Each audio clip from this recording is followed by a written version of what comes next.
Hello friends, പത്തനംതിട്ടൻ്റെ ഇനി വരാൻ പോകുന്ന ഒരു അടിപൊളി എപ്പിസോഡിൻ്റെ റിവ്യൂ ആയിട്ടാണ് ഇന്ന് വന്നിരിക്കുന്നത്. അനാമിക പണി കൊടുക്കുന്നത് നവ്യക്കാണെങ്കിലും ശരിക്കും അത് കിട്ടുന്നത് ദേവയാനിക്കാണ് കേട്ടോ. അങ്ങനെ ദേവയാനി ഹോസ്പിറ്റലൊക്കെ ആവുന്നുണ്ട്. അങ്ങനെ ഒരു എപ്പിസോഡിൻ്റെ റിവ്യൂ ആണ് ഇന്ന് പറയാൻ പോകുന്നത്. ആദർശും നാനിയൊക്കെ നല്ല സ്നേഹത്തിലാണ് കേട്ടോ കഴിയുന്നത്. ഇപ്പോൾ ഈ സമയത്ത് ആദർശ് നാനിയോട് പറയുന്നുണ്ട്, 41 ദിവസത്തെ വ്രതം കഴിഞ്ഞതിന് ശേഷം മുത്തശ്ശനെ ആഗ്രഹിക്കുന്ന സന്തോഷം നമുക്ക് കൊടുക്കണമെന്ന് നാനിയോട് പറയുന്നുണ്ട്. ഇത് കേട്ട ഉടൻ തന്നെ നാന ചോദിക്കുന്നുണ്ട് അതെന്ത് സന്തോഷമാണെന്ന്. നമുക്കും ഒരു കുഞ്ഞൊക്കെ വേണ്ടേ?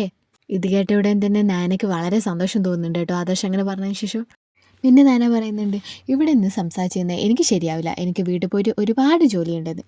ആദർശ് ഏട്ടാ വേഗം ഫുഡ് കഴിക്കുക, എന്നിട്ട് വേണം എനിക്ക് വീട്ടിലേക്ക് പോവാൻ എന്ന് നാന പറയുന്നുണ്ട്. നാന ഫുഡ് കൊണ്ടു കൊടുക്കുന്നതൊക്കെ ആ ഓഫീസിലൊരു സ്റ്റാഫ് കാണുന്നുണ്ട്. എന്നിട്ട് അതൊക്കെ എന്ത് ചെയ്യുന്നുണ്ട്, ആ സ്റ്റാഫ് എന്ത് ചെയ്യുന്നുണ്ട്, ദേവയാനെ വിളിച്ച് പറയുന്നുണ്ട്. അപ്പം തന്നെ ഇവിടെ നാന മാഡം എത്തിയിട്ടുണ്ട്, സാറിന് ഫുഡുമായിട്ടാണ് മാഡം വന്നിരിക്കുന്നത്. ഇതൊക്കെ പറയുന്നത് കേട്ടപ്പോൾ ദേവയാനിക്ക് ഇങ്ങ് ദേഷ്യം വരുന്നുണ്ട്. അവൾക്ക് ഞാൻ വെച്ചിട്ടുണ്ട്, ഇങ്ങോട്ട് വരട്ടെ. ആദർശിനോട് മിണ്ടാൻ പോരുതെന്ന് ഞാൻ അവളോട് പറഞ്ഞതല്ലേ. ദേവയാനി ഇങ്ങനെ ദേഷ്യപ്പെട്ട് നിൽക്കുന്ന സമയത്താണ് മുത്തശ്ശനും മുത്തശ്ശി അവിടെ വരുന്നത്. ദേവയാനിയുടെ മുഖം കണ്ടപ്പോൾ അവർക്ക് മനസ്സിലായി എന്തോ കാര്യമുണ്ട്, ദേഷ്യം പിടിച്ച് നിൽക്കുകയാണെന്നുള്ളവർ. അപ്പോൾ തന്നെ ദേവയാനോട് ചോദിക്കുന്നുണ്ട്, എന്താ ദേവയാനി കാര്യമെന്ന്. അച്ഛനും അമ്മയും ആ നായനെ തലയിലേറ്റി വെച്ചിരിക്കുകയല്ലേ, അവൾ ഇവിടുന്ന് ആദർശ് മോനെ കാണാൻ പോയിരിക്കുക, ഓഫീസിൽ ഫുഡ് കൊടുക്കാമെന്ന് പറഞ്ഞുകൊണ്ട്. ആ നയന ആദർശിൻ്റെ വ്രതം തെറ്റിക്കുന്ന തോന്നുന്നത്. ഇത് കേട്ടോടൻ തന്നെ മുത്തശ്ശൻ പറയുന്നുണ്ട്, എന്താ ദേവേനി നീ പറയുന്നത്, അവളുടെ ഭർത്താവിന് ഭക്ഷണം കൊടുക്കാൻ അവൾ പോയാൽ എങ്ങനെയാ വ്രതം തെറ്റുക? ഇത് കേട്ടോടൻ തന്നെ ദേവയാനി പറയുന്നുണ്ട്, അവിടെ ചെന്നിപ്പോൾ എന്താ നടക്കുന്നതെന്ന് ആർക്കറിയാം. ഓഫീസിലെ സ്റ്റാഫാ എന്നെ വിളിച്ച് പറഞ്ഞത് നാനെ അവിടെ എത്തിയ കാര്യം. ഓ, അപ്പം നിനക്ക് ഓഫീസിലും ചാരന്മാരുണ്ടോ എന്ന് മുത്തശ്ശൻ ചോദിക്കുന്നുണ്ട്. ചാരന്മാരൊന്നുമല്ല, അവരൊക്കെ എന്നോട് സ്നേഹമുള്ളവരാ. എന്തായാലും അവളിങ്ങോട്ട് വരട്ടെ, ഞാൻ ചോദിക്കുന്നുണ്ട് ഇതിനെക്കുറിച്ച് എന്ന് പറയുന്നുണ്ട് ദേവയാനി. ദേവയാനി, നിനക്ക് ക്ഷീണവും കാര്യങ്ങളൊക്കെ തന്നെയാ, സമ്മതിച്ചു. പക്ഷെ എനിക്ക് പറയാനുള്ളത് ഞാൻ നിന്നോട് പറയും. അനമോൾ ഇവിടെ വന്നു കഴിഞ്ഞാൽ ഒരു പ്രശ്നത്തെയും നിൽക്കരുത്. ഇക്കാര്യം പറഞ്ഞ് എന്തെങ്കിലും ഒരു പ്രശ്നം ഇവിടെ ഉണ്ടായാൽ ദേവയാനി അത് പറയാനുള്ള യോഗ്യത നിനക്കില്ല. കാരണം നിന്റെ ഭർത്താവ് മാലയിട്ടിട്ടുണ്ടല്ലോ, എന്നിട്ട് നീ അവൻ്റെ കൂടെയല്ല കിടന്നുറങ്ങുന്നത്. ഇവിടെയുള്ള എല്ലാ ആണുങ്ങളും മാലയിട്ടിട്ടുണ്ട്, എന്നിട്ട് അവരൊക്കെ അവരുടെ ഭാര്യമാരുടെ കൂടെയാണല്ലോ കിടന്നുറങ്ങുന്നത്. പിന്നെ നയനമോളെ മാത്രം എന്താ ആദർശിൻ്റെ അടുക്കുന്ന മാറ്റി നിർത്തിയത് എന്ന് ഞാൻ ഇതുവരെ ചോദിച്ചിട്ടില്ലല്ലോ. മാറ്റി നിർത്തിയത് പോട്ടെ, ഒരിക്കൽ ഫുഡ് കൊണ്ടു കൊടുക്കാൻ പോയതാണോ ഇത്ര വലിയ തെറ്റ്? ഫുഡ് കൊണ്ടു കൊടുക്കാൻ പാടില്ല, സംസാരിക്കാൻ പാടില്ല എന്നൊക്കെ പറഞ്ഞാൽ അത് നടക്കുന്ന കാര്യമല്ല കേട്ടോ. ഇങ്ങനെ അതിരൊക്കെ നിശ്ചയിക്കാൻ ഞാൻ ജീവനുള്ളിടത്തോളം കാലം സമ്മതിക്കില്ല എന്ന് പറയുന്നുണ്ട് മുത്തശ്ശൻ. ഇപ്പം ദേവേനെ പറയുന്നുണ്ട്, എനിക്കറിയാം ഞാൻ എന്ത് തീരുമാനിച്ചാലും അച്ഛൻ്റെ അതിനെതിരായിട്ട് നിൽക്കുമെന്ന്. പണ്ട് അച്ഛനും അമ്മയും ഇങ്ങനെയൊന്നും ആയിരുന്നില്ല, ഞാൻ എന്ത് തീരുമാനം എടുത്താലും അതിൻ്റെ കൂടെ നിൽക്കുമായിരുന്നു. പക്ഷേ ഇപ്പം അങ്ങനെയല്ലല്ലോ, പണ്ടത്തെ പോലെയല്ല ദേവേനെ ഇപ്പം നിൻ്റെ സ്വഭാവം, ഒരുപാട് വ്യത്യാസമുണ്ട്. അതാ നമ്മൾ അംഗീകരിക്കാതെ നിൻ്റെ തീരുമാനങ്ങളൊക്കെ. ഇത്രയും പറഞ്ഞുകൊണ്ട് മുത്തശ്ശനും മുത്തശ്ശി അവിടെ നിന്ന് പോവുകയാണ് കേട്ടോ. ഇതൊക്കെ കേട്ട് കാലി തുള്ളി നിൽക്കുകയാണ് ദേവയാനി. ഈ സമയത്ത് നമ്മൾ രേവതി എന്ത് ചെയ്യുന്നുണ്ട്, ദേവേനോട് അടുത്ത് വരുന്നുണ്ട്. ഈ വീട്ടിലെ കാര്യങ്ങളൊക്കെ തീരുമാനിക്കുന്നത് മുത്തശ്ശനാണെങ്കിലും ഒരു കേൾവിയൊക്കെ ഉണ്ടായിരുന്നു, ഇവിടുത്തെ മൂത്ത മരുമകൾക്കാണ് പദവി കൂടുതലെന്ന്. ഇപ്പോൾ അത് നയനെ കൈവശപ്പെടുത്തിയിരിക്കുവാണല്ലോ എന്ന് പറയുന്നുണ്ട്. കിട്ടിയ അവസരം മുതലാക്കുവാണ് കേട്ടോ നമ്മളെ രേവതി.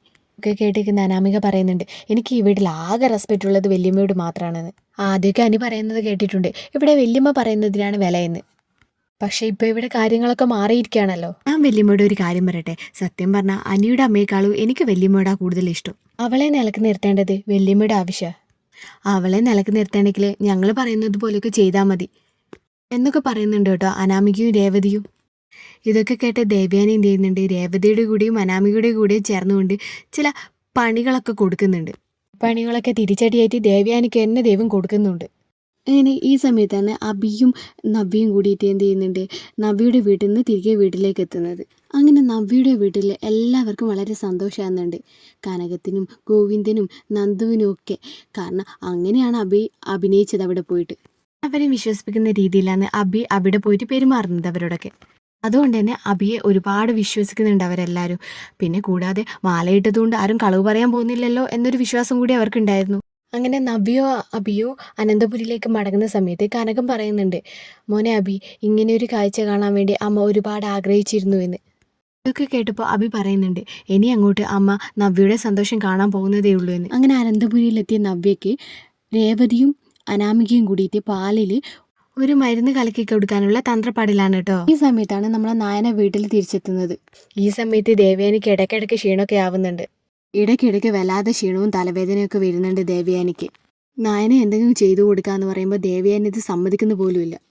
അങ്ങനെ ഏകദേശം രാത്രിയൊക്കെ ആകുമ്പോഴേക്കും നമ്മളെ രേവതി എന്ത് ചെയ്യുന്നുണ്ട്, പാലിൽ നവ്യയ്ക്ക് വേണ്ടി മരുന്ന് കലക്കി വെക്കുന്നുണ്ട്. അപ്പോഴേക്കും നയന വന്നിട്ട് എന്ത് ചെയ്യുന്നുണ്ട്, നവ്യയ്ക്ക് കൊടുക്കേണ്ട പാല് ഡൈനിങ് ടേബിളിൽ എടുത്ത് വെക്കുന്നുണ്ട്. പാലെടുത്ത് വെച്ചതിന് ശേഷം നയന അവിടുന്ന് പോകുന്നുണ്ട്. ഈ സമയം നോക്കി അനാമികയും രേവതിയും കൂടിയിട്ട് എന്ത് ചെയ്യുന്നുണ്ട്, പാലിൽ മരുന്ന് ചേർക്കുന്നുണ്ട്. പാലിൽ മരുന്ന് കലർത്തിയതിന് ശേഷം എന്ത് ചെയ്യുന്നുണ്ട്, അനാമികയും രേവതി അവിടുന്ന് പോകുന്നുണ്ട്. ഈ സമയത്ത് ദേവയാനിക്ക് വല്ലാതൊരു ക്ഷീണം തോന്നുന്നുണ്ട്. എന്തെങ്കിലും കുടിക്കാമെന്ന് വിചാരിച്ചുകൊണ്ട് ദേവയാനി എന്ത് ചെയ്യുന്നുണ്ട്, അടുക്കളയിലേക്ക് പോകുന്നുണ്ട്. ആ പോകുന്ന വഴിക്ക് എന്ത് ചെയ്യുന്നുണ്ട്, ഈ പാല് കാണുന്നുണ്ട്. അപ്പോൾ ഈ ദേവയാനിക്കാകട്ടെ നല്ല ഉറക്ക ക്ഷീണമുണ്ട്. മുന്നിൽ പെട്ടെന്ന് ഡൈനിങ് ടേബിളിൽ പാല് കണ്ടപ്പോൾ ദേവയാനി വിചാരിച്ചു പാല് കുടിച്ചാൽ പെട്ടെന്ന് ഉറങ്ങാൻ പറ്റും എന്നുള്ളത് കൊണ്ട് തന്നെ നവ്യയ്ക്ക് കുടിക്കാൻ വെച്ച പാലെടുത്ത് ദേവയാനി കുടിക്കുകയാണ്. ആ പാല് കുടിക്കുമ്പോഴേക്ക് തന്നെ ദേവയാനിക്ക് വല്ലാതൊരു ക്ഷീണവും തളർച്ചയും തോന്നുകയാണ് ശരീരത്തിന്. ദേവയാനിക്ക് ഓൾറെഡി ക്ഷീണമുള്ളത് കൊണ്ട് തന്നെ ദേവയാനി ആ ക്ഷീണമായിരിക്കും എന്ന് വിചാരിച്ചുകൊണ്ട് അത്ര ശ്രദ്ധിച്ചില്ല. വേഗം പോയി കിടന്നുറങ്ങാൻ തീരുമാനിച്ചു. അപ്പോഴേക്കും രാത്രിയായപ്പോൾ ഒടുക്കത്തെ ഛർദിയായിരുന്നു ദേവയാനിക്ക്. അങ്ങനെ രാത്രിയാകുമ്പോൾ ഛർദിക്കുന്നു, ശ്വാസം കിട്ടാത്ത അവസ്ഥ വരുന്നു, വെപ്രാളം കാണിക്കുന്നു, വല്ലാത്ത അവസ്ഥയായിരുന്നു അത്. പെട്ടെന്ന് തന്നെ ജയന എണീക്കുന്നു. എന്തു പറ്റി ദേവയാനി എന്ന് ചോദിക്കുന്നു. എനിക്കറിയില്ല, എനിക്ക് വല്ലാതൊരു ക്ഷീണം, സംസാരിക്കാൻ പോലും വയ്യ എന്ന് ദേവയാനി പറയുന്നുണ്ട്. അപ്പം തന്നെ ജയന എല്ലാവരെയും വിളിച്ചു കൂട്ടുന്നുണ്ട് കേട്ടോ. എന്നിട്ട് ആദർശ് വണ്ടി എടുത്തുകൊണ്ട് നേരെ ഹോസ്പിറ്റലിലേക്ക് പോകുന്നുണ്ട്. നേരെ ICUയിലേക്കാണ് കേട്ടോ കൊണ്ടുപോയത്. എല്ലാവരും പേടിച്ച് വിറച്ചിരിക്കുകയാണ്. തുടർന്നുള്ള കിടിലൻ എപ്പിസോഡുകൾക്കായി ഈ ചാനൽ ഒന്ന് സബ്സ്ക്രൈബ് ചെയ്യുക.